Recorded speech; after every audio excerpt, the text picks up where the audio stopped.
Most people cannot tell a wasp from a bee.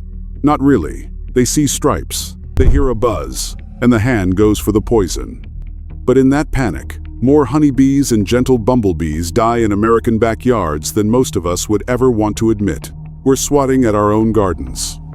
So today, I want to teach you something that takes about 10 minutes to learn and will serve you for the rest of your life. How to tell exactly what's in front of you, when to leave it be.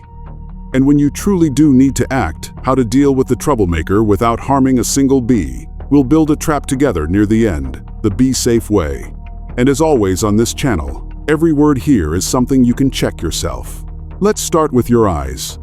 The first thing to look at is the body. A bee is fuzzy, soft-looking, almost woolly, especially across the back and shoulders. That fuzz isn't decoration. Those are branched hairs, like tiny feathers, and pollen catches in them as the bee moves flower to flower. The entomologists at universities like Minnesota and Maryland will tell you the same thing. Bees carry branched hairs, and wasps do not. A wasp looks smooth, shiny, almost like polished armor. If it looks like it just stepped out of a hard, glossy shell, you're looking at a wasp. The second thing is the waist. Look at the middle of the body. A wasp has a sharp, pinched-in waist, that famous narrow thread between its top half and bottom half. It looks built for speed, because it is. A bee is rounder, sturdier, thicker through the middle. No dramatic pinch. Third, the color tells a story. Wasps tend to be brighter and harder-looking vivid yellows and blacks, sometimes with clean lines and spots. A honeybee is more humble, golden brown, with soft, fuzzy dark bands. A bumblebee is big and round and covered in plush black and yellow fur, slow and gentle, the kind that bumps into you and just carries on its way.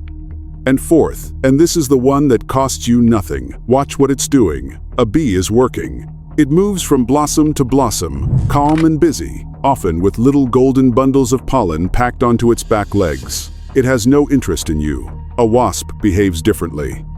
It's the one circling your soda can, hovering over the picnic table, drawn to your hamburger or your trash bin. Later in the year, especially, it gets bolder and more aggressive. A bee at a flower is a friend at work. A wasp at your lunch is a guest who forgot its manners.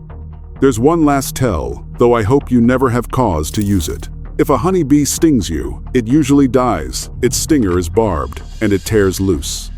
A bee gives its life to sting, so it almost never does so unless truly threatened. A wasp's stinger is smooth. It can sting again and again and fly off unharmed. That difference alone should tell you which creature wants trouble and which one is just trying to get home. Now, a few common mix-ups, because they trip up even careful people. Those wasps that nest in the ground? Folks call them ground bees, but they're usually yellowjackets wasps, not bees. The bald-faced hornet, that big black and white one, isn't really a hornet at all. It's a type of yellowjacket. And the heavy, lumbering carpenter bee that hovers around your wooden eaves looks fierce, but is mostly harmless. The males that buzz at you can't even sting. Here's the part nobody wants to hear, so I'll say it plainly. Even wasps deserve a second look before you reach for the poison. I know, nobody loves a wasp. But the truth is, wasps are some of the hardest working pest controllers in your whole garden. They hunt caterpillars, flies, grubs, aphids, the very insects chewing holes in your tomatoes and roses. The universities call them beneficial predators, and they mean it. A paper wasp nest tucked high under a barn eave, far from where anyone walks, might be doing more for your vegetables than any product on the store shelf. Kill it, and you may simply trade a few wasps for an army of caterpillars. So before you act, ask one honest question. Is this nest actually in my way? A nest in a quiet corner of the yard, up high, away from doors and walkways that you can let live. It'll be gone by winter on its own. Most of these colonies don't survive the cold, and they don't reuse the old nest the next year. But a nest right over your front door, a nest by the children's swing set, a nest where someone in the family is allergic, that's different. That one has to go. And here's where I'll show you how to do it without killing a single bee. This is what I call the bee-safe verdict, the part of every remedy where we ask the only question that matters on this channel. Does it spare the bees? Let's start with the trap, because it's the simplest thing you'll build all year. Take an empty 2-liter plastic bottle. Cut the top third off, right where the shoulder narrows. Flip that top piece upside down so the spout points down into the bottle, like a funnel, and set it back in. Tape it in place. That's your whole trap. Wasps fly in through the narrow spout, chasing the bait, and can't find their way back out. Now, the secret is entirely in the bait, and this is where you protect the bees. In spring and early summer, wasps are hunting meat. They're feeding their young, and their young eat protein chewed up insects. So in those early months, bait your trap with a small scrap of lunch meat, a bit of canned fish, or cat food in a little water. Here's the beautiful part. A bee will never, ever touch meat.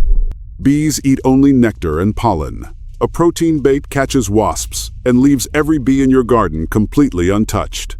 Come late summer and fall, the wasps switch over and start craving sweets. That's why they suddenly show up at your soda. Now, you might think, well, I'll just bait it with sugar water.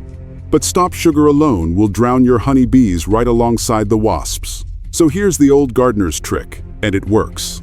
Mix your sweet bait with vinegar. Sugar water with a good splash of apple cider vinegar, maybe a drop of dish soap. The sweetness still calls the wasps in, but bees can't stand the sour vinegar smell and keep their distance. Sweet enough for the wasp, sour enough to turn the bee away. 2 more things on the trap, and they matter. First, where you put it. Hang it or set it 20 to 30 feet away from where your family sits and away from your flower beds. Never right in the middle of them. You're pulling the wasps toward the trap and away from people.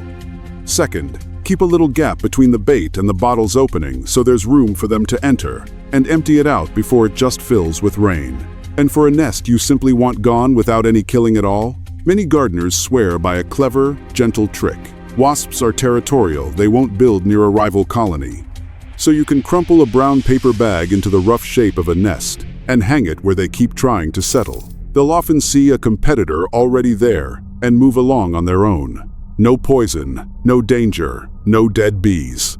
Now, a few honest cautions, because I'd never send you off without them. If you, or anyone in your home, is allergic to stings, do not handle a nest yourself. Full stop. Call a professional. A bee-safe trap is worth nothing if it costs you a trip to the hospital. Never tear into a nest in a wall or attic on your own. That's a job for someone with the right gear. And one practical note, these wasps grow slow and sleepy once the nights turn cold, below about 50 degrees Fahrenheit, 10 degrees Celsius. So early morning in cool weather is always the calmest, safest time to deal with anything near the house. Finally, if you keep your own bees, place any trap well away from your hives, and stick to the protein bait so you never tempt your girls. So, here's where I'll leave you, friend. The goal was never to win some war against nature. The yard isn't a battlefield. It's a place we share with the bees that feed us, and yes, even with the wasps that guard our gardens while we sleep. Most of the time, the wisest thing your hand can do is nothing at all. Learn to tell the difference. Leave the ones that aren't in your way, and when you truly must step in gently with a paper bag, a plastic bottle, and a splash of vinegar. That's the old way, the careful way, the way that lets you protect your family and still hear that good, busy hum in the garden come morning. Take care of the small things. They're taking care of us.